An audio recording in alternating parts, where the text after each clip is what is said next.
bienvenue dans un nouvel épisode de Copo on the Road. Aujourd'hui, on est avec Maïssa. Bonjour. Et on va parler de l'hébergement des enfants. Est-ce que tu peux un peu nous expliquer ton histoire ? Alors, mon histoire, donc je suis divorcée depuis plus ou moins 9 ans. J'ai 2 enfants avec mon ex-mari, de 9 ans et demi et de 12 ans. Et depuis, je me suis remariée. Et j'ai aussi une troisième petite. Et comment est-ce que ça se passe au niveau des départs ? Comment est-ce que tu fais pour gérer les émotions des enfants, mais aussi tes émotions à toi ? Alors en fait, ça se passe assez bien maintenant, donc il y a vraiment plus aucun souci. Mais c'est vrai que il y a quelques temps, je suis passée par quelques années difficiles avec mon ex. Donc l'entente était vraiment pas au beau fixe, et donc là c'était difficile parce que forcément, si voilà, on est en conflit avec le père ou la mère de ses enfants, c'est vraiment difficile, que ce soit pour la transition, donc les échanges entre les enfants. Ce qui se passe chez l'un, chez l'autre. Et en effet, c'est difficile parce que quand même on est soi-même mal et qu'on n'arrive pas voilà, à comprendre ce qui se passe, on a du mal à justement aider ses enfants aussi parce qu'ils ressentent tous, c'est des vraies éponges. Et donc, en effet, c'est difficile. Mais il faut vraiment, un grand conseil, c'est qu'il faut vraiment faire la part des choses et essayer de... Même si nous-mêmes, on est dans l'incompréhension, il faut tout le temps rassurer les enfants et s'assurer qu'eux vivent ça du mieux possible.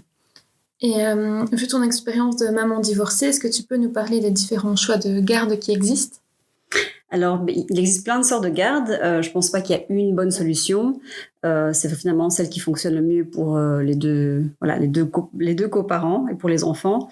Je dirais, pour en nommer quelques-uns, qui est d'abord bien, ce qui est connu en Belgique, c'est l'hébergement égalitaire, ce qu'on appelle souvent la garde alternée. Donc là, ça se passe une semaine chez l'un, une semaine chez l'autre d'habitude. Certains le font une demi-semaine et une demi-semaine, surtout quand les enfants sont petits, pour avoir moins de temps d'écart avec l'autre parent.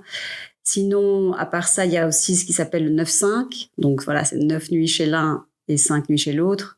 Ou alors un 10-4, ou même un week-end sur 2. Donc la garde se discute toujours en termes de 14 nuits. Voilà, que ce soit au point de vue juridique ou entre les parents, c'est comme ça que ça se passe. Donc finalement, moi je dirais que si les parents peuvent décider ensemble et se mettre d'accord, c'est ça qui est le plus important. Vraiment une solution qui fonctionne pour eux et leurs enfants. S'ils n'arrivent pas à se mettre d'accord, ça a été mon cas à un moment donné, c'est de passer par la médiation, parce que vraiment c'est une manière de s'asseoir et de discuter des besoins de l'un et de l'autre avec un ou deux médiateurs, peu importe. Et ça aide vraiment des fois à débloquer des incompréhensions, des malentendus. Et si finalement il n'y a aucune solution possible à l'amiable entre les parents, c'est le juge qui décidera. Et souvent en Belgique, il va d'abord considérer l'hébergement égalitaire. Voilà. Ok. Et qu'est-ce que tu penses de la garde alternée pour les tout petits ? Écoute, je pense que certains le font dès que les enfants sont tout petits, si malheureusement ils divorcent quand il y a des tout jeunes. Et des fois, ça se passe très très bien. Moi, j'ai des exemples autour de moi où il n'y a aucun souci. Mais souvent, ce qui est demandé, c'est que quand, surtout, par exemple, c'est un bébé, que les nuitées se fassent un peu plus tard, quand l'enfant a 1 ou 2 ans. D'abord, on commence par 1 nuit, puis 2 nuits, et puis hop, on monte en fait crescendo pour arriver, si c'est ce qu'on souhaite, l'hébergement égalitaire, à 7 nuits chez papa également, tout comme 7 nuits chez maman. Mais donc, je dirais que quelque chose qui est assez fort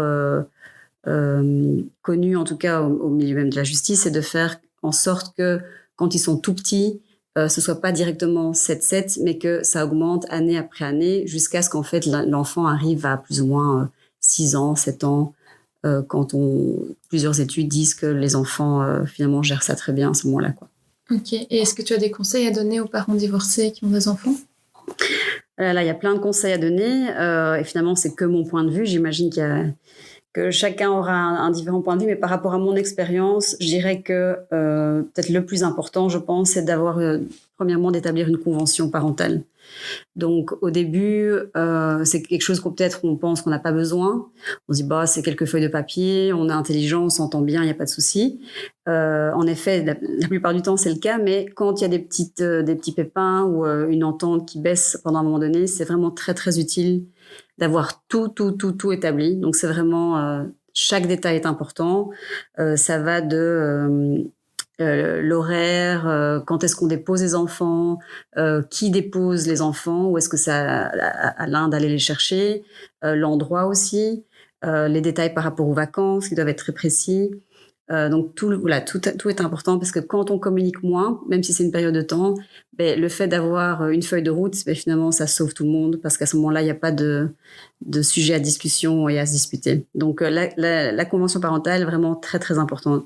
Deuxième chose, je viens un peu de le dire, c'est les transitions tout détaillées, mais également quand ça se passe. Donc quand on est devant son ex-femme ou son ex-mari avec les enfants et qu'on doit donner le sac à dos et dire au revoir à ses enfants, c'est de faire en sorte vraiment que ça se passe bien, parce que même si on s'entend peut-être pas trop bien, ou on s'entend pas bien même avec la compagne ou le conjoint de l'ex, c'est de garder tout ça en dehors de ce moment qui va peut-être durer 10-15 minutes, mais vraiment penser au fait que c'est les enfants qui sont au milieu de tout ça et que c'est des éponges, ils ressentent tout, pas un mot de travers, pas d'animosité, juste garder une neutralité totale. Et de penser vraiment à ses enfants et donc de parler en fait uniquement des enfants. Donc peut-être quelques mots sur le tennis qu'il a eu ou du sport ou les derniers points ou les choses qu'il doit étudier avec l'autre par rapport aux habits, le fait qu'il faut peut-être laver la veste, voilà, des détails comme ça, mais uniquement par les enfants et ne pas non plus s'attarder sur ce moment qui est finalement très difficile pour les enfants parce qu'il est content de voir l'autre parent, mais il est aussi triste de dire au revoir au deuxième parent, forcément. J'imagine. Merci beaucoup pour ces précieux conseils. Mais de rien. Et à bientôt. À bientôt. Ciao, Pauline.